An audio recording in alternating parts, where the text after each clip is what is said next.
Efectivamente, hace unos años que uno de los temas que me ha interesado viene siendo el relativo a la planta local, a la planta municipal. Espera un momentito, a ver qué... No sé qué se pasó aquí. Ahí está. Vale. ¿Está o no? No, pero No, ahora tiene que pasar o bien aquí. no, pero este no es mi PowerPoint. Sí, sí que es un PowerPoint. Ah, sí. Claro. Recuerde que tiene de primero el fondo de pantalla. Vale. Y para ir atrás así. Sí. Muy bien. Vale. Bueno, pues lo conseguimos. En una ocasión tuve una oportunidad de hablar ante senadores en una comisión de expertos que formaron en el Senado, y iba con un compañero que me dijo: no te preocupes, que llevamos un PowerPoint y simplemente lo vamos siguiendo, ¿no? Bueno, pues tuvo que venir un ingeniero de telecomunicaciones y no conseguimos que el PowerPoint funcionara en aquella sala del Senado, con lo cual sufrimos la intemerata. Bueno, pues algo parecido. A ver, la planta municipal. Digo que es un tema que me viene ocupando. Yo soy un poco jurista administrativista todoterreno. He trabajado en muchos campos a lo largo de mi trayectoria profesional, pero al final todos volvemos a la parte general, a las cuestiones de organización administrativa que nos preocupan hondamente. Vamos a ver, las cuestiones a las que yo querría hacer referencia en buena medida han salido ya en la conferencia anterior. Yo voy a tratar de ceñirlas al tema de los municipios. ¿Cómo es la planta municipal española? En buena medida ya lo sabemos, ya está planteada. Tenemos una planta no enteramente coincidente con la francesa, pero la idea de que allí donde hay un pueblo tiene que haber un municipio es una idea revolucionaria, una idea que, frente a la dispersión de categorías jurídicas propia del antiguo régimen, villas, poblaciones, aldeas, con unas u otras representaciones muy desiguales, pues el liberalismo en nuestra historia, a partir del siglo XIX, pues va estableciendo la idea de la uniformidad que nos viene del sistema francés, aunque aquí la incorporamos limitadamente. Nuestra planta municipal, en buena medida, es una planta parroquial.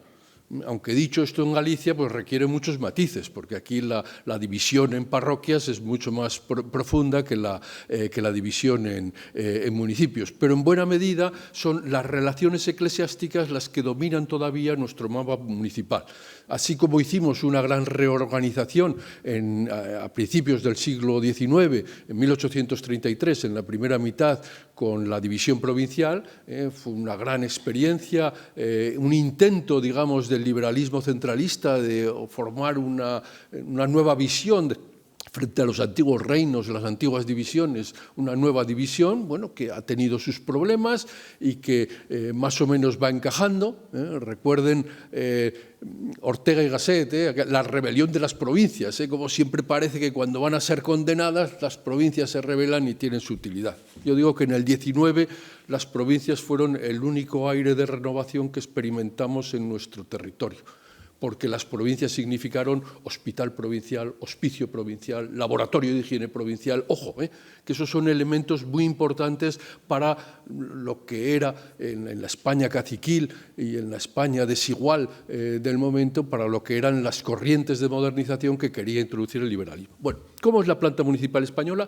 La cuestión segunda que ha sacado el ponente anterior es que importa el tamaño del municipio, importa el tamaño. Bueno, ¿qué ha pasado qué ha sucedido en el pasado con los pequeños municipios? Que ese es el gran problema de nuestra división, de nuestra planta municipal, adelanto ya, son los pequeños municipios porque arrastran a los demás.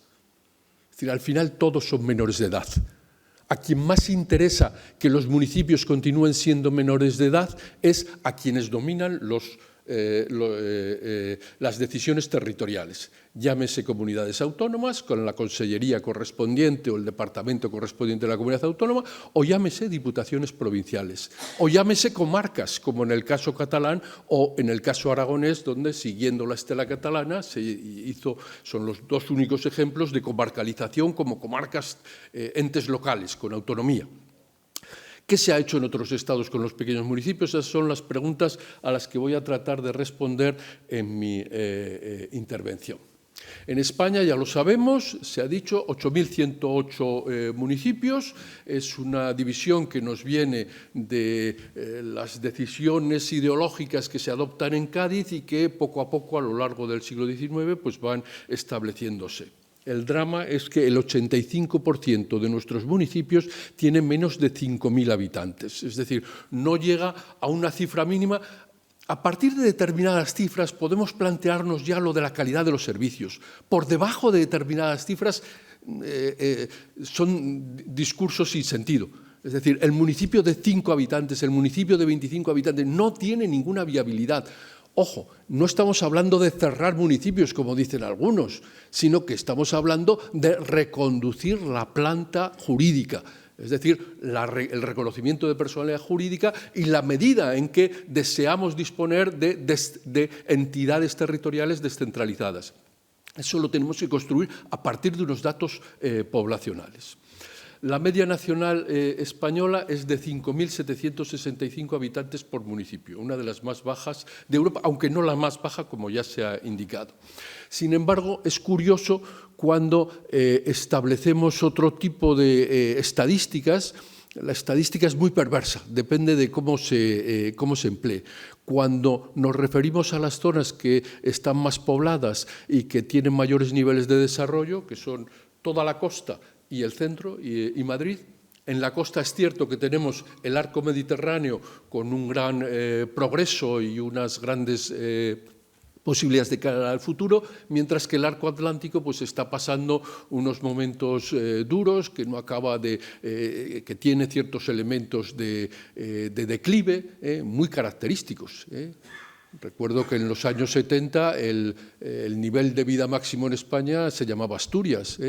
Hoy los niveles máximos de vida están los niveles más elevados están en el arco mediterráneo, están en Valencia o en Mallorca. Mi propio querido Aragón pues está en niveles altos debido a la circunstancia de que nos vino la General Motors y potenció el paso de una comunidad autónoma de tipo agrario fundamentalmente, aunque también industrial agrario, a una comunidad de vocación industrial como es ahora, aunque la deslocalización industrial puede provocar un cambio en cualquier momento. Bueno, pues sí, tomamos la media de habitantes por municipio en las comunidades autónomas marítimas y el centro y Madrid, la cifra nos sale ya mucho más elevada. Hablamos de 11.450 habitantes por municipio, mientras que en el interior peninsular estaríamos en una cifra incluso inferior a la francesa, 1.700 habitantes por municipio.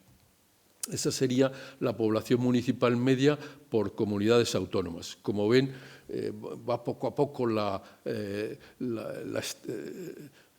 referencia de las poblaciones medias de municipio, va pasando desde el centro, Madrid, Murcia, Canarias, Baleares, donde hay municipios grandes desde el punto de vista poblacional, Asturias, Andalucía, Valencia, Galicia está un poquitín por encima de la media española, País Vasco, Cataluña, ojo que Cataluña tiene un tremendo problema en la Cataluña interior de inframunicipios, no es lo mismo lo que es la franja costera de lo que es el interior de Lleida o lo que es el interior de Tarragona o Gerona, la Gerona profunda. Y luego ya pues, en lo que es la Celtiberia profunda de Extremadura, Navarra, Castilla-La Mancha, La Rioja, Aragón y Castilla-León, donde las cifras son espectacularmente bajas.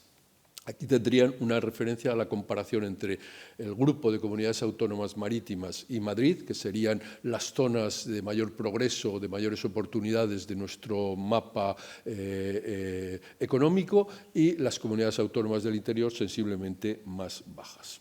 En el caso de Galicia, pues 313 municipios, con una media de 8.635 habitantes por municipio. Es una media que está por encima de la estatal y por encima de la europea. No obstante, en Galicia hay casi 200 municipios de menos de 5.000 habitantes, el 63%.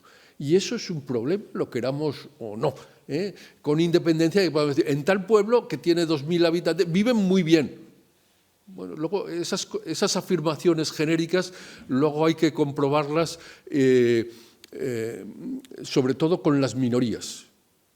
En los pueblos pequeños, cuando llevamos a cabo los estudios estadísticos, sobre todo nos interesa ver cómo están los que no forman parte de las mayorías sociales, políticas, sexuales. Digo, qué bonito es ser de una determinada tendencia cuando se está en un pequeño pueblo. Vale, las bromas son estupendas. Qué bonito es ser del tonto del pueblo. Pues no tanto.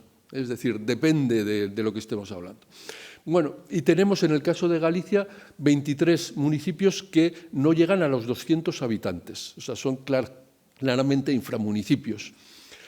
Muchos de ellos carecen de parejas en edad de reproducción. No hay ninguna esperanza de renovación poblacional. El mapa gallego va del extremo de Vigo, es un mapa relativamente equilibrado, el extremo de Vigo que llega a los cerca de 300.000 habitantes, a una parroquia que se segregó de su municipio, Negueira de Muñiz, que cuenta con 217 habitantes. Interiormente, 3.771 parroquias civiles, lo cual determina también otro nivel de división muy importante. Bueno, en el caso de Europa tenemos de todo.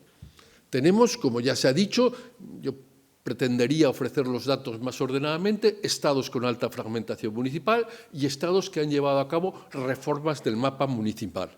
Mi propuesta, mi tesis, es que hay que seguir esta segunda vía, la vía de las reformas del mapa municipal, y que hay que tratar de profundizar en la descentralización territorial para formar entidades fuertes que puedan realmente ser autónomas y a las que podamos atribuir todo tipo de servicios, porque servicios autonómicos y estatales en el ámbito local tenemos. Lo que pasa es que no están dominadas por los municipios. ¿Por qué? Porque esos municipios carecen, en buena medida, sobre todo los pequeños municipios, de capacidad para la gestión. Bueno, en el caso de Europa, tenemos tanto estados con alta fragmentación como estados con reformas del mapa municipal. El punto de partida en casi todos es alta fragmentación. En Italia se cuenta con más de 8.000 municipios, con una media de 7.473 habitantes, notablemente baja. En Rumanía, casi 3.000 municipios a una media de 7.400 habitantes. Alemania, 12.379 municipios a 6.673 habitantes por municipio. Ojo, en Alemania están los Kreis, es decir, que serían el equivalente a nuestras comarcas. Y en Francia, que es el campeón de la fragmentación municipal, casi 35.000 municipios a una media de 2.000, no llega a 2.000 habitantes por municipio. Francia tiene otra receta, que es la receta de la intermunicipalidad, la constitución de mancomunidades, conforme a nuestra terminología, que van conformando una suerte de alternativa al mapa formal territorial. Además, recuerden que en el sistema francés los alcaldes son muy poderosos porque normalmente confluyen en ellos dos mandatos, el mandato local y el mandato nacional. Es muy normal que el alcalde de un pequeño pueblo pues sea también senador o diputado, es decir, que ahí la acumulación de mandatos es una de las características, aunque se está tratando de combatir en las últimas reformas o de modificar, pero es una de las características del sistema francés. Francia siempre se ha caracterizado por hacer las cosas de manera distinta. Igual que sigue manteniendo su Conseil d'État, su Consejo de Estado, en lugar de nuestra jurisdicción contencioso administrativa. Pero contamos también con estados que han llevado a cabo reformas muy importantes del mapa municipal. Las quiero referirme luego a ellas, pero anuncio ya que Dinamarca en este momento dispone de 98 municipios a una media de más de 50.000 habitantes por municipio. Grecia ha pasado a 325 municipios en 2 oleadas de reformas, situándose en 33.000 habitantes por municipio de media. Suecia, 290 municipios, con una media de 30.000 habitantes por municipio. Y Bélgica, poco menos de 600 municipios, a una media de 18.832 habitantes por municipio. Esta es la población media por municipio en Europa, donde, si se dan cuenta, el caso español pues es notablemente bajo en comparación, solo está superado por el número de municipios, la población media que podemos encontrar en Francia. Vamos a ver, la cuestión. ¿Importa el tamaño? Ese es un dilema teórico frente al cual tenemos respuestas muy generales y estudios empíricos que no nos solucionan el problema, porque son tantas las variantes que se pueden introducir que al final las cuestiones del tamaño, lo único que el intento de elaborar una teoría general o un estudio empírico general sobre el tamaño no nos genera más que confusión. En principio, los municipios pequeños tienen menos servicios, pero se supone que dan lugar a más participación. Hay que ver luego cómo es esa participación, porque en ocasiones en los inframunicipios tenemos una participación que es de los grupos familiares. Y prácticamente los grupos familiares y sus adláteres son los que controlan pues, las pequeñas decisiones que se toman en el ámbito local. En la tradición clásica española es la de menosprecio de corte y alabanza de aldea. Recuerden, Guevara era el que popularizó ese título de su estudio, bueno, que no deja de tener muchos detractores en la práctica. Se supone que en los municipios grandes tendremos más servicios y la participación, sin embargo, disminuirá, aunque también esto depende de las experiencias y de los canales de participación de la ciudadanía. En cuanto a los estudios empíricos, los que yo he podido manejar, tanto hechos en Europa del Este como en Alemania, en Austria, en Reino Unido también, los estudios empíricos son para todos los gustos, porque en la medida en que introduzcamos más variantes por función de la historia, la geografía, la economía, la cultura, pues nos dan unos u otros resultados y son susceptibles de manejos frecuentes. También hay que comprender que los ámbitos territoriales óptimos para las distintas funciones públicas pues difieren. Es decir, aquí se nos han presentado, por ejemplo, los mapas sanitarios que son forzosamente distintos de los mapas universitarios o de los mapas judiciales, es decir, en función a la vista de las competencias que estamos ejerciendo, necesitamos unas u otras divisiones. Una división fija, con pretensiones de uniformidad, ni siquiera la conseguimos con las provincias, donde los partidos judiciales no dejaron de tener su significado y los distritos veterinarios y los ganaderos, y las divisiones agrarias, etcétera, etcétera. Hoy están de moda las opciones flexibles, sobre todo entre alguna rama de los queridos economistas, de los queridos compañeros de economía, está de moda una suerte de encogerse de hombros. Es decir, bueno, hay que tener flexibilidad y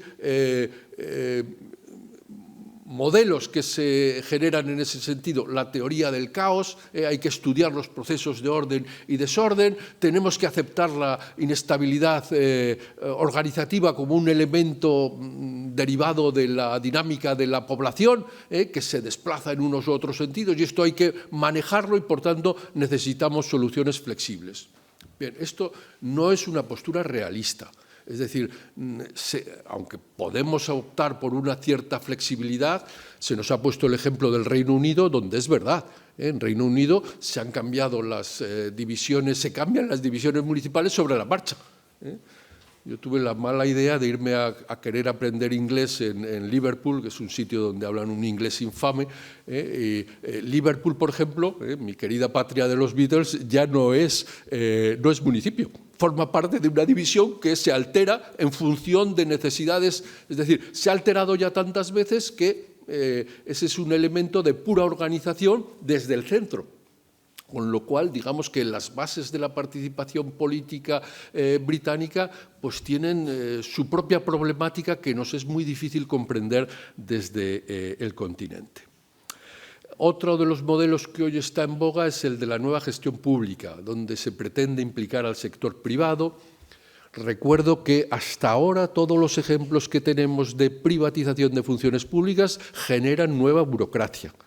Es decir, la burocracia weberiana, la burocracia que nos asegura el cumplimiento, digamos, objetivo e igual de las previsiones normativas y planificadoras, esa sigue siendo imprescindible hasta en los nuevos sectores que hemos privatizado, porque no dejamos de tener que acreditar las capacidades de quienes nos acreditan, quienes nos vigilan o quienes cumplen funciones de inspección o de lo que sea. Reorganizar en función de costes, reducir burocracia, controlar la responsabilidad. Estos son todos los eslóganes que encontramos en todas estas nuevas teorías, donde la expresión final es una expresión que choca con la tradición de nuestro lenguaje, que es la llamada gobernanza. Bueno, esa es la organización administrativa de toda la vida, que ahora parece que si la llamamos gobernanza es ya otra cosa, y sobre todo si decimos que se van a constituir redes multinivel de actores gubernamentales y no gubernamentales. Los actores existen y son diversos, pero las administraciones públicas y los poderes públicos son los que son, y necesitan una cierta estabilidad. Entre otras cosas, ¿por qué si no sabemos cuál es la experiencia de la movilidad total de las divisiones territoriales? ¿Cuál es la experiencia? El tratamiento electoral, es decir, tener en cuenta si aquí voy o no voy a ganar, y si tengo el poder de hacer las circunscripciones, pues termino teniendo un poder fabuloso. Cuidado pues con esas opciones. Bueno, estamos entre la teoría que nos dice cosas muy generales, los entes públicos necesitan una capacidad productiva para atender las necesidades del ciudadano y dar preferencias a este. Citamos todos una frase de Aristóteles, de la política, que es perfecta, pero que no nos soluciona nada. Dice, Aristóteles en la política escribe que la justa proporción para el cuerpo político consiste, evidentemente, dice, en que tenga el mayor número posible de ciudadanos que sean capaces de satisfacer las necesidades de su existencia, pero no tan numerosos que puedan sustraerse a una fácil inspección o vigilancia. En esta patria de la democracia que mandó suicidarse a Sócrates y donde la mayor parte de los habitantes no eran ciudadanos, eran esclavos, eran siervos. Es decir, cuando reproducimos mensajes del pasado no siempre acertamos quizás en el sentido de los mismos. Bueno, en el caso de los inframunicipios, lo que tenemos, la práctica nos enseña que primero no hay servicios, los servicios no se prestan, que frecuentemente el llamado control democrático más intenso queda sin objeto, y que los servicios y el control quedan al final a cargo de entes superiores, llámense comarcas, provincias o comunidades autónomas en la experiencia española. ¿Qué respuestas hemos dado a esta cuestión a lo largo de nuestra historia? Pues, adelanto ya, respuestas tremendamente volubles. Hemos pasado de unas a otras cifras con una facilidad pasmosa, y al final se ha consolidado entre nosotros pues, lo que es la visión que aparece en el Estatuto de Calvo Sotelo, en el Estatuto Municipal de 1924, aprobado en la dictadura de Primo de Rivera, que es la visión natural del municipio. El municipio como entidad natural.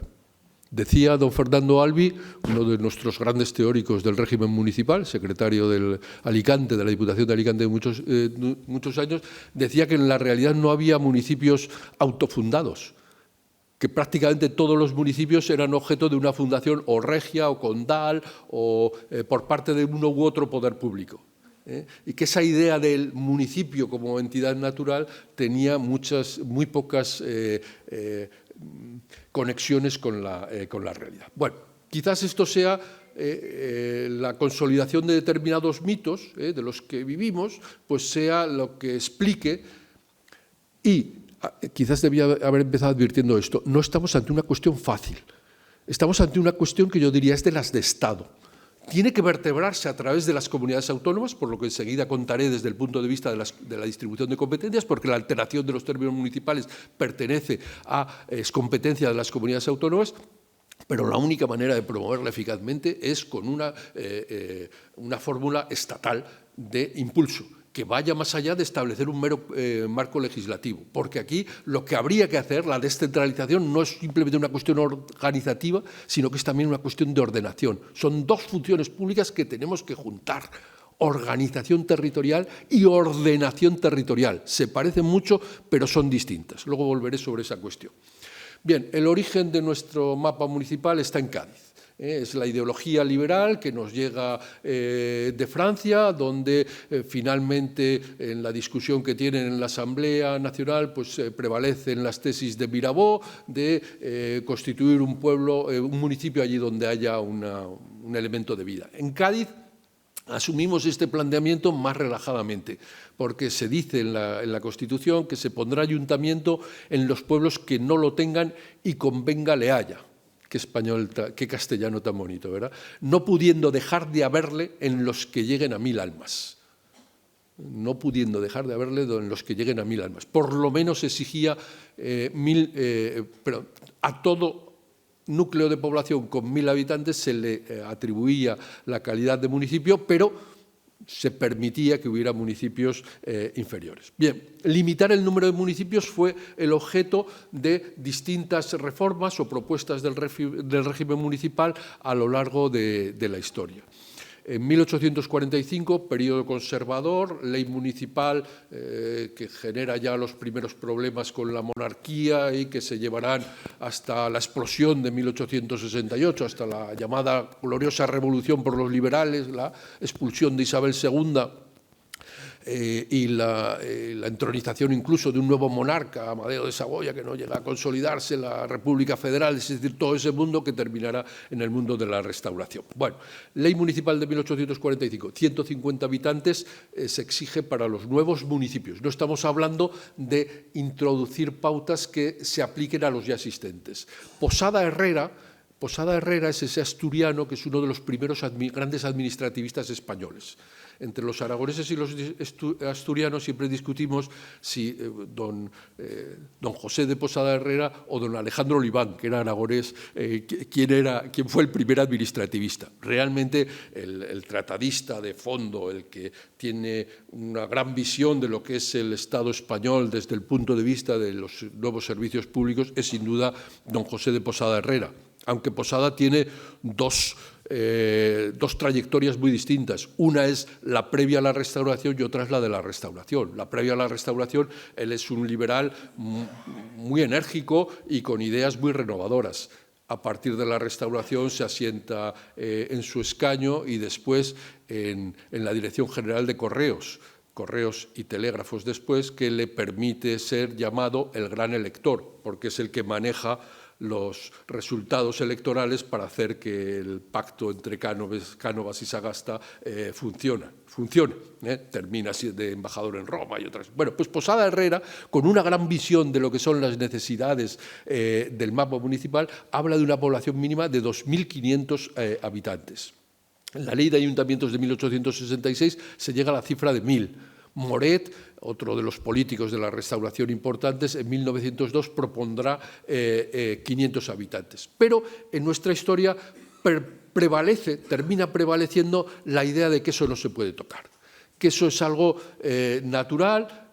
Ahí está la frase de Romero Robledo, otro de los políticos insignes de la Restauración, donde habla del invencible sentimiento de conservación de los términos municipales. Y eso termina plasmando en la consideración del municipio como un ente natural en el Estatuto Municipal de Calvo Sotelo, de 1924, donde en su preámbulo leemos esa frase de que el municipio no es obra del legislador. El municipio es obra de la naturaleza, es decir, son los seres humanos que se unen espontáneamente. Ya digo, ese planteamiento tiene un detractor en nuestro mundo local muy documentado, que es una de las grandes cimas de nuestros estudios de régimen local, que es don Fernando Albi,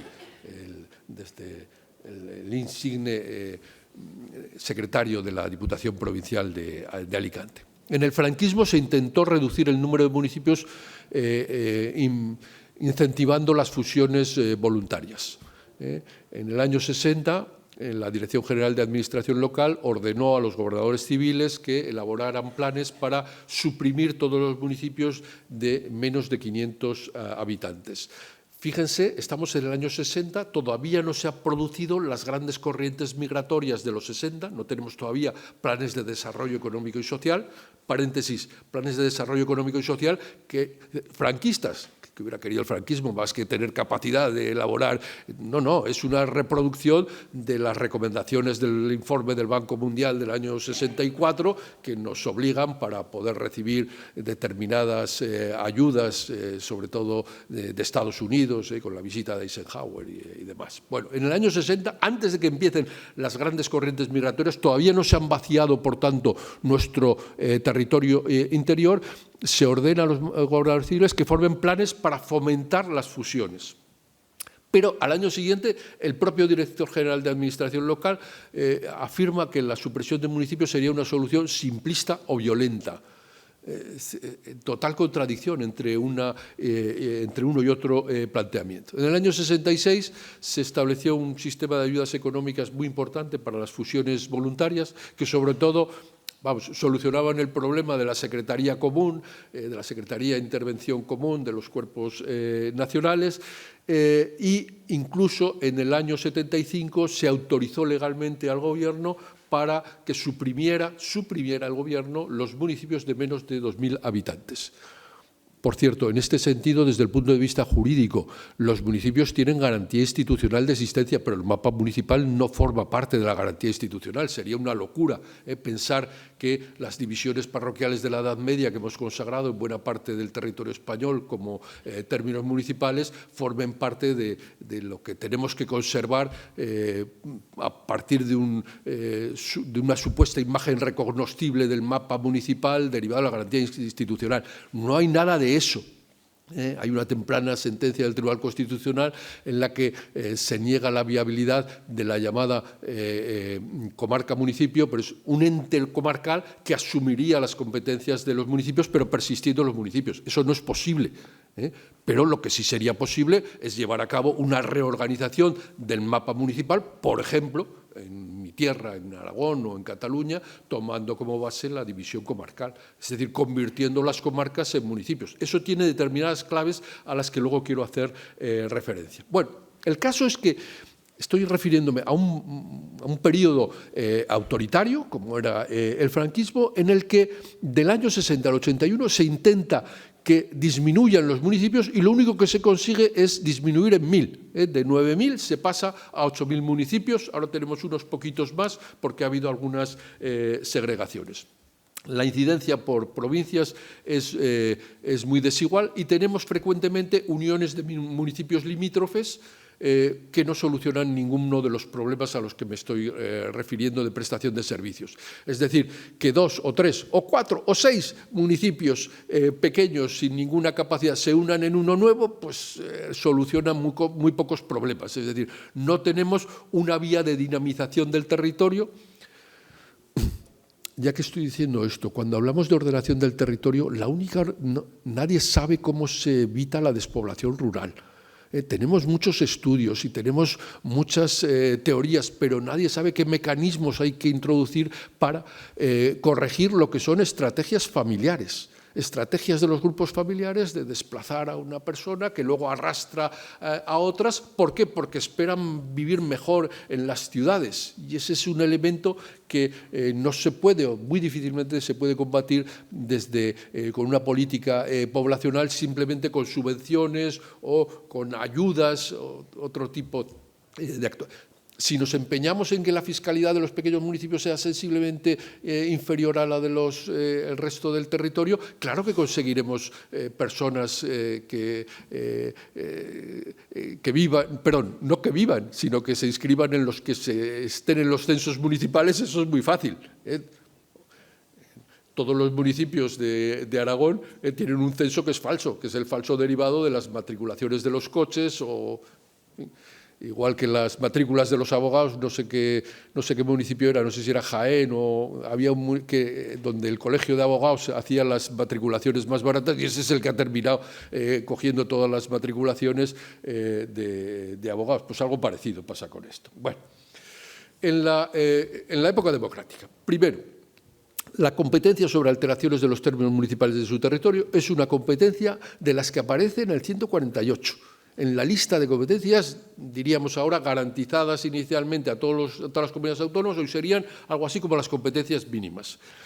Tenemos algunos problemas interpretativos, no en relación con el Estatuto gallego, pero sí en relación con los estatutos Constitución tipo Cataluña, no por el caso catalán, sino por el caso de algunos estatutos que han copiado el sistema catalán. Saben que en el Estatuto catalán de 2006 se optó por incluir una garantía de los contenidos materiales de cada competencia. Y la competencia sobre el régimen local comprende, según dice el Estatuto catalán, en todo caso, y se enuncian una serie de submaterias. Es decir, el legislador catalán no se fía de la labor interpretativa del Tribunal Constitucional, y el legislador estatutario, y dice, voy a garantizar que por lo menos esto esté. Pues bien, cuando se copia eso, en el caso aragonés, donde disponemos también de un estatuto conforme a ese modelo más moderno, no se copia la palabra en todo caso.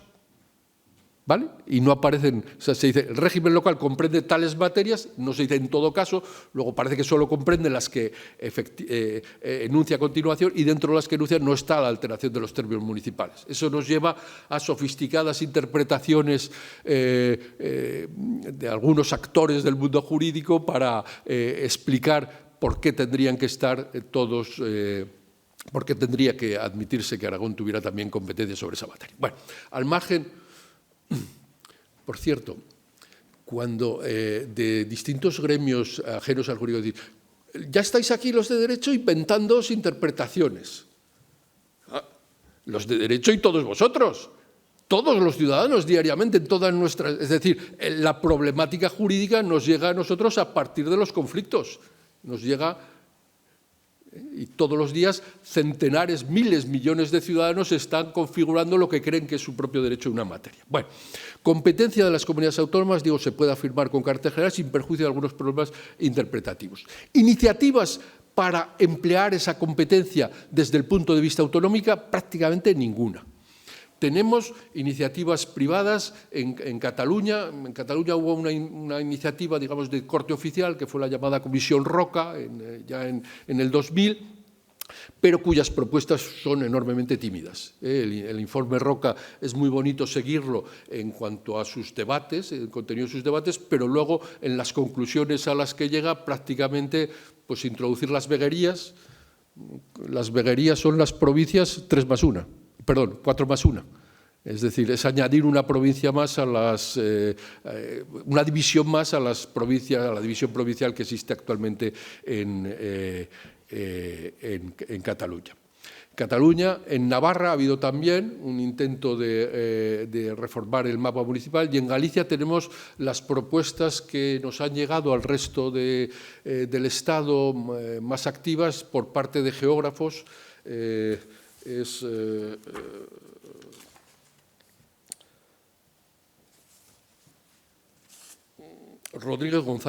Román Rodríguez González es quizás el geógrafo que en su libro Territorio y Gobierno Local en España, un planteamiento de reestructuración por fusión como realidad necesaria, publicado por Civitas Tausor, es quizás el que más ha promovido este tipo de reformas. Pero carecemos de una reforma propiamente promovida desde los gobiernos autonómicos. Lo que sí tenemos es exigencias, por lo menos, de una población mínima para constituir nuevos municipios.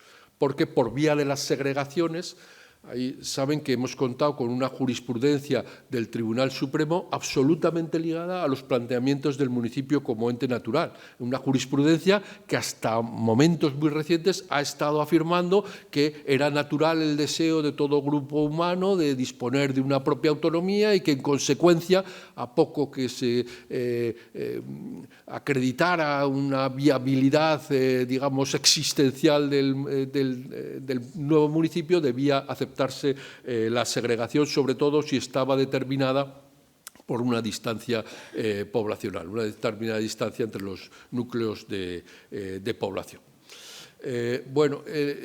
Los mínimos de población en la legislación autonómica iban desde los 250 que se exigían en La Rioja hasta 5.000 en el caso de Galicia. El Estado, en la reforma del régimen local del año 2013, estableció una cifra mínima de 5.000 habitantes, que entiendo que se acerca ya a lo que sería el planteamiento de las reformas locales convenientes. Y hay que decir que esa cifra mínima establecida por el Estado se ha considerado que es una base de competencia estatal en la sentencia del Tribunal Constitucional que analizó la legitimidad de esta reforma de 2013 y, por tanto, es una adopción que es un primer paso en la línea de eso que estaba diciendo hace un momento, es la línea de la configuración de una política de Estado en la materia. Vamos a ver. Alternativas, las tenemos, existen, pero es fácil cegarse con lo que nos dice el derecho comparado, porque las iniciativas pertenecen también a propias realidades. Tenemos el caso francés, vamos a ver.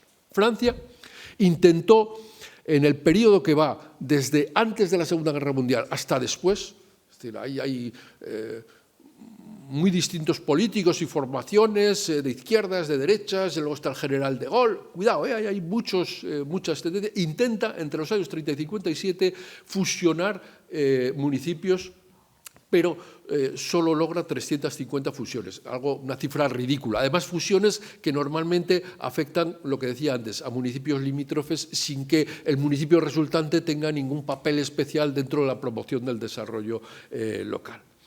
En el año 59 se diseña una solución que estaba muy en la estirpe de los servicios públicos franceses. Los servicios públicos franceses, la teoría del servicio público es algo muy profundo, muy enraizado, no solo en la doctrina, sino en lo que es la ciudadanía francesa y la formación de los grandes servicios públicos. Esa es una asignatura que ahora se llama de otra manera, pero que es tradicional en las facultades de Derecho francesas, los grands services publics. Esa idea de que la conformación republicana requería de unos mecanismos de igualdad. Recuerden que Francia dispone de algo que aquí intentamos pero no logramos, que es el liceo. El liceo como vía de igualación social con el sistema de becas y de promoción, que eso es un elemento fundamental y que explica lo que es el republicanismo profundo francés. Bien, pues a partir de finales de los 50, la solución que se encuentra para los problemas de los pequeños municipios pasa por la formación de los llamados sindicatos. Sindicato equivale a nuestra mancomunidad, sindicato en el sentido de asociación. Sindicatos de municipios de fines múltiples, algo que no se admitía en nuestra tradición de mancomunidades. Las mancomunidades de tipo general eran eliminadas, tenían que tener fines específicos en nuestro sistema tradicional. Y se promueven también las llamadas comunidades urbanas que atienden a un fenómeno muy importante, que es el fenómeno metropolitano. El fenómeno metropolitano está ahí, lo querámoslo o no, pero eso es como una especie de ente vivo que en determinadas situaciones pues se manifiesta por continuidades urbanas, continuidades territoriales, otras veces tiene otras manifestaciones. No todos los fenómenos metropolitanos se llaman Barcelona. Barcelona, recuerda que tiene un término municipal muy chico y solo ha podido desarrollar sus ámbitos metropolitanos sobre la vía de, en la historia, engullir los municipios colindantes y con el tiempo pues llegar a acuerdos y formar un área metropolitana. Recuerden que las áreas metropolitanas tuvieron la enemiga de las comunidades autónomas, porque eran un ámbito de poder mucho más importante en Valencia, en Madrid, en Barcelona, que lo que era la propia comunidad autónoma. Y se siguió el sistema thatcheriano de la señora Thatcher de establecer entidades metropolitanas sectoriales para agua, para residuos, evitando que hubiera un ente de fines generales. La entidad metropolitana, el área metropolitana, como se denomina, la denominación en nuestra tradición es área metropolitana, es una realidad que, insisto, no podemos desconocer, aunque estamos muy lejos. La capacidad política que hay que tener, lo que hay que creerse, por eso hablo de una reforma de Estado, estas cuestiones van mucho más allá de una reforma coyuntural. Grandes ciudades tenemos reconocidas en nuestra experiencia, pero aquí gran ciudad ya son todas, porque se mejoran las condiciones de muchas cosas. Bueno, en el año 71 los planes departamentales de fusiones, y cuando hablamos en Francia de planes departamentales, piensen que hablamos de los prefectos. Cuando hablamos de Francia, la Francia territorial es la Francia de los prefectos. El cuerpo prefectoral, al cuerpo prefectoral se llega a través de la Escuela Nacional de Administración Pública, y el cuerpo prefectoral es eso que no hemos logrado establecer totalmente en nuestra experiencia, que es el cuerpo de funcionarios de élite, de alto nivel, que está por debajo del nivel político, pero en directa conexión con el mismo. Un prefecto tiene muchos resortes. Si ustedes quieren ver lo que es el poder administrativo francés, vayan un día a una prefectura. Entren en una prefectura y, sobre todo, si ven un acto donde esté presente el propio prefecto, un acto protocolario, en el traje ya adivinarán que parece un embajador, va con un traje espectacular, pero es que el prefecto tiene la capacidad de movilizar al ejército. Un prefecto en Francia es de verdad una autoridad pública con todas sus consecuencias. Bueno, pues esos prefectos no logran que los planes departamentales de fusiones voluntarias lleven a una reducción mayor de 2.000 municipios, y eso determina una gran decepción desde el punto de vista del criterio político prevalente, dado que se estima que ha sido un fracaso. Bien. A partir de esas experiencias se promueve la vieja intermunicipalidad. Aquellos viejos sindicatos de funciones múltiples que estaban muy arraigados en la tradición republicana empiezan a generar tres estirpes de intermunicipalidad. Una es la que afectaría al pequeño municipio, municipios rurales y pequeñas ciudades. La idea es fomentar la solidaridad de la pequeña ciudad con su entorno. Es decir, llevar al mapa de los entes del poder público las consecuencias de las relaciones comerciales y de otro tipo que se establecen en determinados ámbitos comarcales. Tenemos en la actualidad 2.406 agrupaciones de comunidades de municipios rurales y pequeñas ciudades. 2.406, y claro, si atendemos a la media de habitantes de estas comunidades, estamos en unas cifras muy superiores. Hablamos de 11.430 habitantes por comunidad, muy por encima de lo que es la media francesa de municipios de 1.800 habitantes. Pero al final es que los municipios prestan muy pocos servicios. Aunque no es la decisión sea no establecer nuevos municipios por fusión obligatoria, sino conformar sistemas intermunicipales, no deja de tener consecuencias, como enseguida voy a explicar. Las comunidades de aglomeración sirven para las ciudades medias y se dispone en Francia de 179 comunidades de este tipo, con una media ya de 118.000, casi 120.000 habitantes por comunidad. Y por fin las comunidades urbanas, las llamadas comunidades urbanas, para las metrópolis son los entes metropolitanos, se reconocen 16, con una media de 456.000 habitantes, por tanto ya una media muy notable. En total tendríamos 2.601 comunidades con una media de 21.568 habitantes. Por tanto, esa sería la población media por tipo de comunidad en Francia, reflejada en un esquema. Y la comparación entre la población media de los municipios y la población media de las comunidades en Francia. Por tanto, Francia, podemos seguir insistiendo en que tiene un mapa municipal muy limitado, muy disperso, muy fragmentado, pero, ojo, ha corregido las consecuencias de ese mapa municipal a través de un sistema muy complicado, que es el sistema de la intermunicipal. Valoremos el sistema francés. ¿Por qué ha prevalecido? ¿Por qué ha logrado establecerse ese sistema? Primero, porque ha sido una política a largo plazo. No ha sido una política ni de un partido ni del otro. Ha sido una política que han asumido. Probablemente hay un gaullismo profundo en muchas de las decisiones, pero bueno, hay una marca sociológica que va imponiéndose en las sucesivas reformas políticas. En el caso de los alcaldes se explica la no oposición por lo que decía antes, porque los alcaldes, la asociación de síndicos, la asociación de alcaldes francesa, es quizás la asociación de políticos de mayor poder en Europa desde el punto de vista territorial. Y tengan en cuenta lo que decía antes, que los élus, los elegidos, los concejales, diríamos, municipales, pueden acumular mandatos representativos nacionales. Y no es infrecuente que acumulen varios mandatos, incluso regionales. Es decir, que una misma persona sea diputado departamental, tenga un cargo representativo en un consejo regional y además forme parte del Senado de la República o esté en alguna comisión nacional. Entonces, esa interpenetración hace que los alcaldes sean dinamizadores y partidarios de unas soluciones, como son las intercomunales, que permiten la prestación de los servicios, pero no impiden la pervivencia de los municipios. Hay que contar también, en el lado de las causas del éxito, con la influencia de los prefectos que no lograron llevar a cabo la reforma del mapa municipal obligatoria. Sin embargo, en esta línea de la intermunicipalidad han intervenido muy notablemente. Y luego la satisfacción de los ciudadanos, porque en general, sin perjuicio de movimientos como chalecos amarillos y otros por el estilo, pero en general al ciudadano medio francés se le pregunta: ¿estás contento? ¿Estás satisfecho?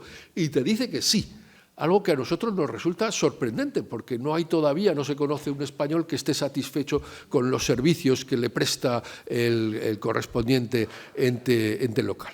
A veces eso nos produce un cierto coraje cuando visitamos otros municipios. Cuando uno visita un municipio vasco dice: ¿pero cómo? Y todavía se quejan cuando ves los niveles de prestación que se han alcanzado, que realmente son muy notables. Bueno, problemas que genera la intermunicipalidad y que no deberíamos de dejar de tener en cuenta. Primero, complejidad de los regímenes jurídicos.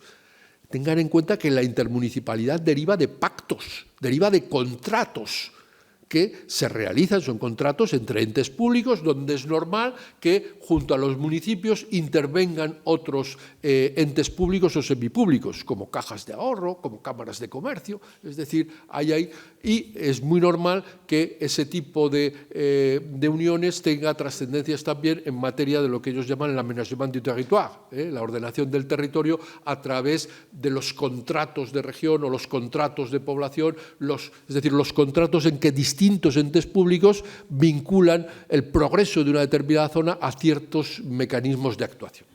Bueno, es difícil de percibir las responsabilidades. En estos sistemas, si funciona mal un determinado servicio, ¿a quién atribuyo la responsabilidad? ¿Es responsabilidad de mi alcalde o de mi municipio que continúa asociado en ese sindicato, en esa comunidad intermunicipal?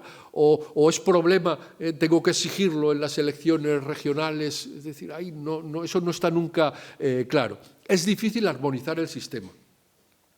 Y es un sistema que, claro, en el momento en que hay crisis económica, entra en crisis también. ¿Por qué? Porque es un sistema que se está manteniendo con una tendencia constante al incremento de los gastos. Siempre es más y más porque, al final, por la participación de entes públicos exteriores a los que ejercen el poder tributario territorial, pues las responsabilidades están fuera, pues pedir más dinero es siempre lo que compensa.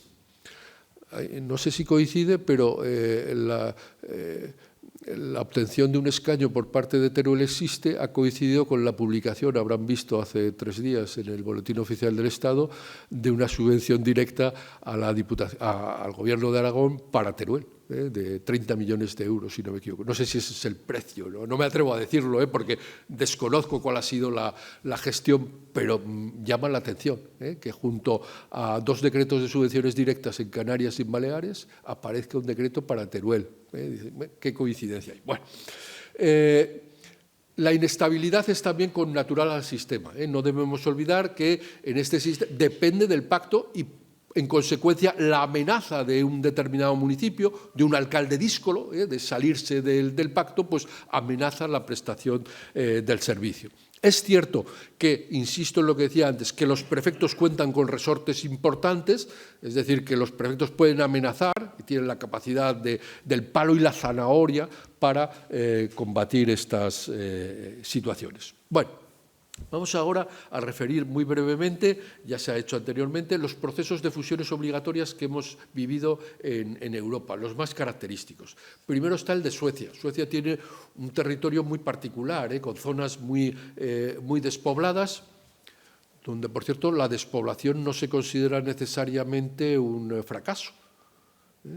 Ese es el movimiento también estadounidense. Los movimientos ecologistas estadounidenses no consideran que, al revés, cuando una zona se despuebla, consideran que eso es un avance para la protección ambiental del territorio, las fórmulas de custodia privada del territorio. Bueno, Suecia pone en marcha una política que impulsan los gobiernos socialdemócratas, pero con apoyo de los conservadores. Es decir, es una política de Estado. Esto es absolutamente necesario. Si se hiciera una reforma del mapa municipal por un partido político contra otro, eso está llamado al fracaso. No tiene, o al menos parece que tiene muchas dificultades. Políticas de Estado donde hay que ponerse de acuerdo en unos mínimos. Que luego podemos cambiar la delimitación concreta de, vale, eso sí, pero no podemos transformar, estaríamos, digamos, es un nuevo Javier de Burgos, hablando a nivel de comunidad autónoma, tendríamos que tener 17 Javieres de Burgos que llevaran a cabo estas reformas. Hace falta que haya un elán, un impulso detrás. Bueno, Suecia pasa de 2.500 a 290 municipios, alcanzando una media de más de 30.000 habitantes. Pero el proceso se desarrolla a lo largo de más de 20 años. No es un proceso automático. Dinamarca, a lo largo de 10 años, pasó de 1.389 municipios, división de tipo francés, a 271 municipios y después, 2002-2007, a 98 municipios. Y esta segunda reforma, que esta sí está vinculada a un determinado partido, es de los liberales conservadores, pero esta sí se realiza por un solo partido, pero digamos que se considera de tipo técnico. Es decir, los habitantes ya se despreocupan de si son de Calaceite o son de Villarreal. Es decir, los habitantes ya no tienen ese sentido de pertenencia necesaria a un determinado municipio y, en consecuencia, en función de cómo se van a prestar los servicios públicos, pues les parece bien la correspondiente solución. Bélgica, lo mismo. En un periodo de 7 años pasa de 2.000 y pico municipios a 589 con una media de 18.000 habitantes. Y el caso más llamativo, que es un caso impulsado desde fuera, no obedece a un impulso nacional, como ya se ha puesto de relieve, es el de Grecia. En Grecia hemos tenido o han tenido 2 planes sucesivos de modificación de la planta municipal, impulsados sobre todo el primero por la Unión Europea.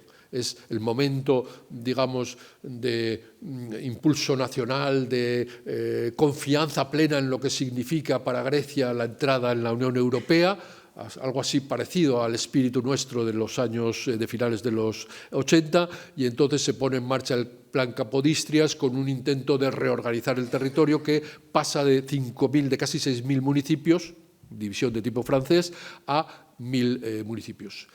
Grecia tiene una gran influencia francesa, porque recuerden que Grecia conserva todavía el sistema de Consejo de Estado con funciones jurisdiccionales, no como el nuestro, que es un Consejo de Estado con funciones meramente asesoras del gobierno. Tacho lo de meramente porque las funciones del Consejo de Estado me parece que son muy importantes y no son intrascendentes, pero no tienen la jurisdicción, en nuestra experiencia, es de tipo alemán, es jurisdicción desempeñada por jueces, por la jurisdicción contencioso administrativo. Bien.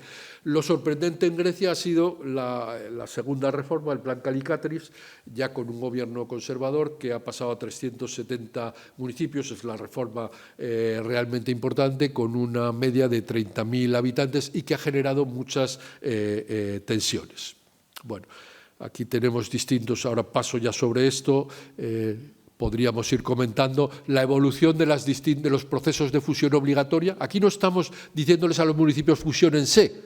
Vamos a ver, en todos estos planes se permite las iniciativas de abajo, la iniciativa de los municipios, pero hay una dirección estatal, una dirección completa del proceso. En España esa dirección tendría que estar compartida entre las bases, competencia del Estado, el elemento básico de la reforma, pero habría que traducirlo al ámbito local, al ámbito autonómico. Piensen que cuando estaban hablando hace un momento de las diputaciones provinciales, la percepción de las diputaciones provinciales es muy distinta según las comunidades autónomas. Piense que, por ejemplo, en el caso vasco, los llamados territorios históricos que coinciden con las provincias forman parte de la identidad vasca más profunda. Incluso allá hay una tensión entre...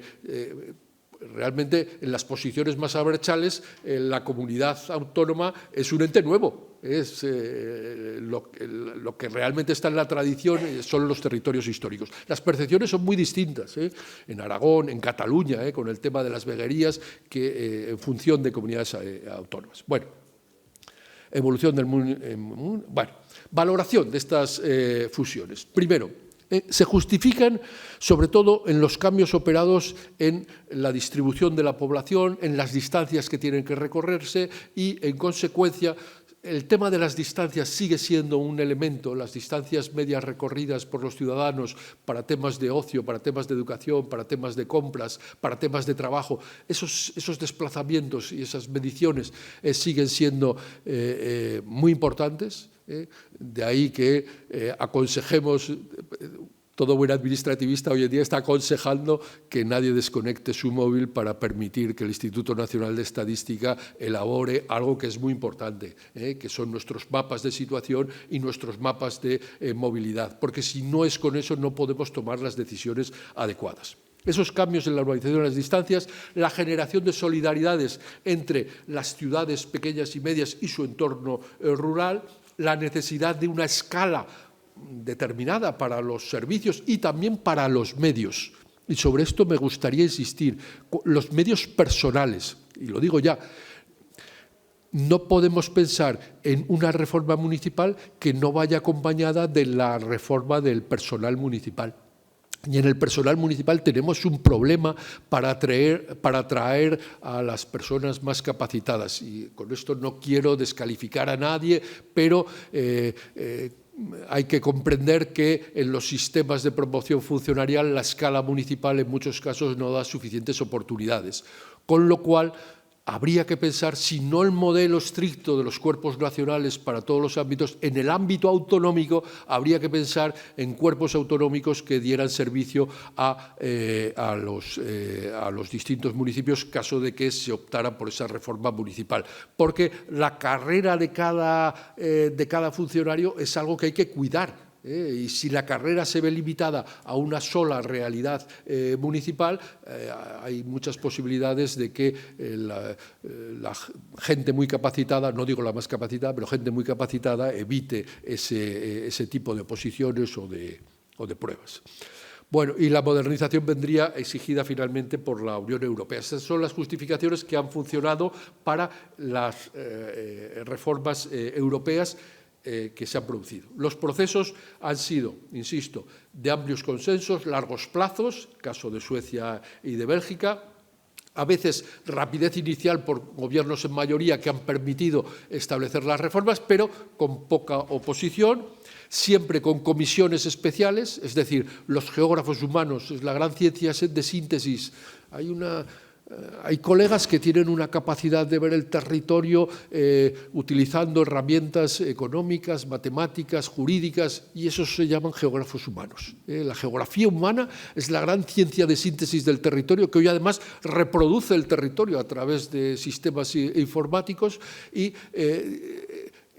los estudios en buena medida tienen que estar vinculados no solo ni exclusivamente a esta profesión, pero de ahí pueden venir sin duda las decisiones que vertebren este posible mapa, una reforma del mapa municipal. Pero la decisión tiene que ser parlamentaria. Es decir, el apoyo aquí no cabe pensar en una actuación puramente gubernamental, sino que los parlamentos, tanto el Parlamento Nacional, tanto las Cortes Generales como los parlamentos autonómicos, tendrían que implicarse en estos procesos que no van a dejar de producir traumas. Que no dejarían de producir traumas porque son previsibles, oposición de políticos que pierden poder sin ninguna duda y oposición de empleados locales que pueden resultar desplazados, como sucede en el caso de Grecia. Los efectos de las fusiones. La fusión no se realiza por la fusión no solo es por el tamaño, sino que es por lo que se ha dicho antes, por la calidad de los servicios, primero por la cantidad y por la calidad, primero que llegue el servicio y luego que llegue en las mejores condiciones posibles. Las mayores competencias locales hacen que los municipios grandes de los que hemos estado hablando, estas reformas europeas, presten prácticamente todos los servicios, que el primer contacto con el ciudadano sea con el municipio, para los servicios educativos. Claro que tenemos servicios educativos en nuestros municipios, pero no pertenecen a los municipios en ningún nivel, lo cual carece de sentido. Lo mismo pasa con la sanidad, lo mismo pasa con la red de bibliotecas, etcétera, etcétera. Es decir, que no es que no haya servicios, pero son servicios periféricos gestionados desde fuera, con lo cual la responsabilidad no se puede pedir por el funcionamiento de los mismos, no se puede exigir a las autoridades locales. Hay que irse a manifestar no sé si a La Coruña o a Santiago o a Zaragoza para lograr las correspondientes reformas. No tiene sentido, por tanto, la reforma del mapa local, si no va acompañada de mayores competencias y de un incremento de los recursos locales. Ya no entro en el tema si el incremento de los recursos locales tiene que ser por vía de transferencias genéricas, transferencias no afectadas de los presupuestos autonómicos y estatales, o tiene que ser con recursos exclusivamente propios. La verdad es que las experiencias más recientes invitan a pensar que una concentración de los sistemas de obtención de los recursos públicos con una adecuada distribución, que no esté afectada, es decir, que permita el desarrollo de la descentralización. O sea, que hoy en día recursos en muchos municipios no faltan, pero el alcalde tiene que tener una mesa de proyectos para, según me vengan, de estos son de Interreg, estos son de, no sé, sacar el proyecto correspondiente que se adapte a las exigencias, normalmente muy breves de tiempo, para lograr el correspondiente recurso en relación con un tema que a lo mejor no es el prioritario, que en muchos casos no es el prioritario para el desarrollo local correspondiente. Y los efectos, como decía antes, tienen que generarse también en relación con el personal político local, que terminará teniendo una visión más estatal y más autonómica de las materias. Bueno, en el ámbito, ya termino, en el ámbito contrario, ¿qué fundamentos se dan? Digamos, la tesis que prevalece en nuestra doctrina, desde luego en nuestra práctica, es la tesis de dejemos esto como está. Es muy complicado, no nos metamos en la reforma del mapa municipal. Vamos a ver. Pero hay un argumento que es muy macabro, que es el de la dignidad de la muerte, que se ha utilizado así, en publicaciones de algunos queridos colegas, dejemos que mueran dignamente los municipios afectados. Vamos a ver. No estamos hablando de que nadie está hablando de suprimir esas comunidades. Habrá que pensar, enseguida voy a eso, en algún estatuto, como se decía hace un momento, para las entidades inframunicipales, el tipo de entidades locales menores, no entro ahora en esa consideración. La dignidad de la muerte a mí me parece un argumento poco digno, porque se trata precisamente de ver qué mecanismos de ordenación del territorio, de promoción territorial, pueden desarrollar las propias poblaciones locales. Si hay alguna esperanza desde el punto de vista de la mejora de combatir la despoblación rural, esa esperanza está vinculada exclusivamente a las iniciativas locales. Si no se logra promover iniciativas locales, todo lo que venga de fuera será coyuntural. Y terminaremos pues como en esas poblaciones turolenses donde el gobierno de Aragón terminó fabricando aspas para helicópteros. Saben ustedes que la tradición de fabricación de helicópteros en mi tierra es antiquísima, no se sabe por qué. Nos pusimos a fabricar. Naturalmente, esa fábrica, como otras de iniciativa enteramente pública, han fracasado y constituyen hoy en día una de las mayores rémoras de nuestros presupuestos. La democracia de la aldea, cuidado con esas simplificaciones. Decía antes, alabanza de aldea, menosprecio de corte. Está en nuestra tradición clásica, pero cuidado, que el hecho de que haya menos gente no significa necesariamente que las relaciones sean más democráticas, porque con frecuencia los movimientos caciquiles, esa España que describió Costa y que todavía no ha desaparecido, esa España caciquil, todavía se advierte en muchos pequeños municipios con mucha fuerza. La inexistencia de ahorro, esto es cierto. Ese argumento, es decir, como consecuencia de que generemos, de que se produjera una reforma del mapa municipal en la línea que estoy indicando, no hay ahorro directo.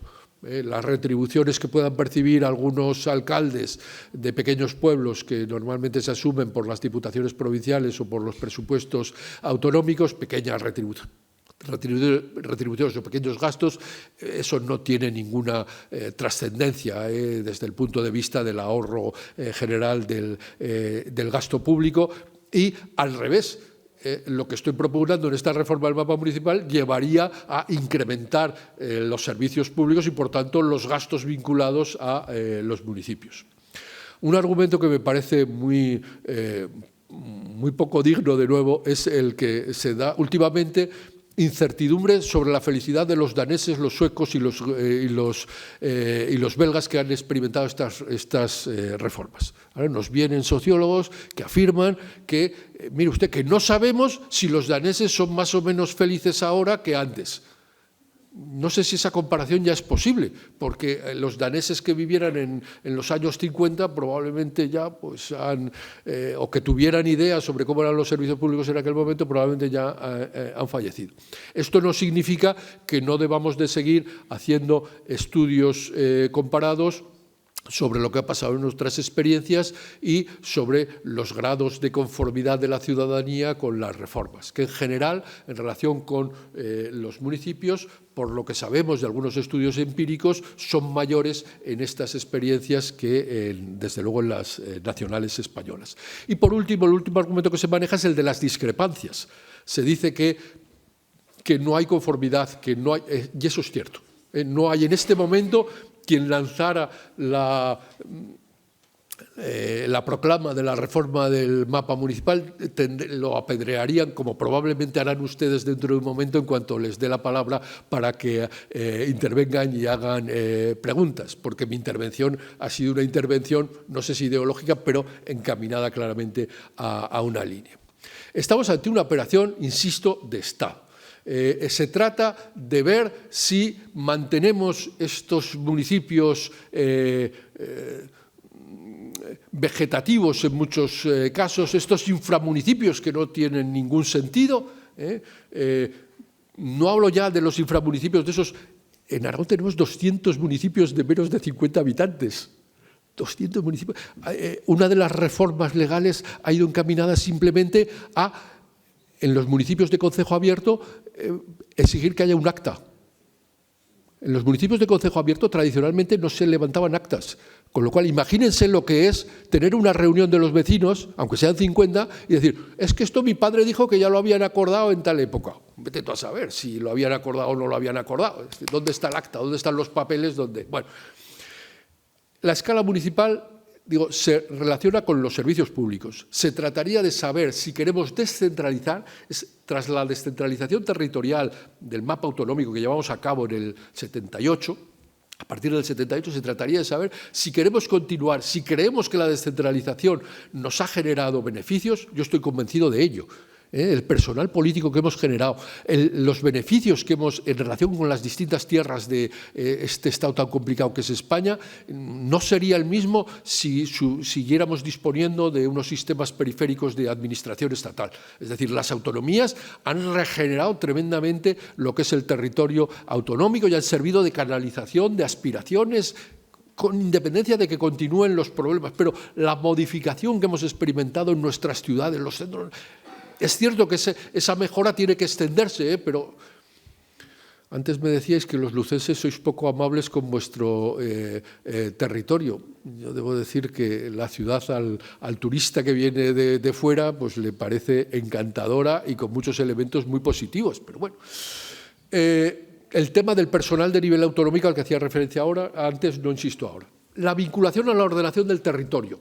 Es decir, no tiene sentido esto de la organización municipal si no prestamos más servicios en la escala municipal y además permitimos un tipo de ordenación del territorio que se vincule a los propios nuevos municipios. Y en esos nuevos municipios vamos a tener un problema clarísimo, que es el problema del dominio de la ciudad central en relación con los municipios del entorno. Ahí no tenemos más remedio que construir un sistema de democracia interna, igual que nos pasa en las áreas metropolitanas. Hay que conseguir un equilibrio, de tal manera que no sea la ciudad central contra los elementos periféricos, sino que troceemos todo.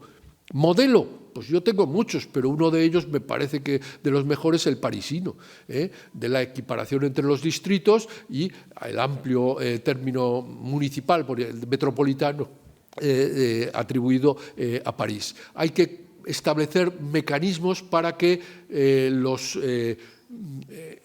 los entes periurbanos, los municipios periurbanos se muevan adecuadamente sin considerar que son suplantados por el municipio central. Es decir, no se trata de hacer un mapa municipal en favor de las cabeceras centrales, que esa ha sido en la línea de las reformas metropolitanas de Barcelona, de Madrid, de Valencia, así fue históricamente favorecer la ciudad central.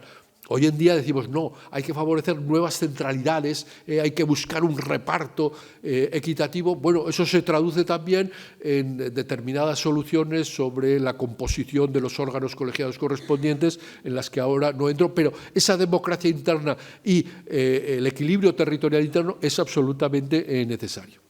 Y termino ya diciendo que la operación no se entiende si no es una operación estatal, con un líder muy potente que se crea de verdad esto, sino lo mejor, si no hay lo mejor es pararlo y no hacer nada, y una confabulación por parte de las comunidades autónomas. Es decir, si no se entiende por las comunidades. Entonces, ¿eso qué conllevará? Pues probablemente conlleva que algunas comunidades autónomas van a pedir disponer sobre el mapa provincial. Y ahí tenemos un problema. Desde luego, con el sistema constitucional no se puede variar el mapa provincial. Habría que ver si existen otras posibilidades. Recuerden que ahí tenemos un problema constitucional, y es que si se generan más provincias, se llamen como se llamen, en una nueva comunidad autónoma, aumenta el número de senadores. Entonces, eso hay que arreglarlo. Es decir, hay que buscar las fórmulas adecuadas sobre la materia. Si esto se deja al albur de cómo vaya produciéndose, digamos, el crecimiento vegetativo de los municipios, pues mucho me temo que seguiremos teniendo una España cada vez más desequilibrada. No sé si estoy en lo cierto. No confundan mi énfasis. El énfasis es una de las herramientas que tenemos los de mi gremio, los juristas, para defendernos, para exponer las cosas. No confundan mi énfasis con seguridad. Es decir, no pertenezco a ningún gremio ni ninguna congregación que me obligue a seguir los mismos criterios. Puedo cambiar de criterio en cualquier momento si me convencen las razones. Muy bien, ya, esto es todo. Gracias.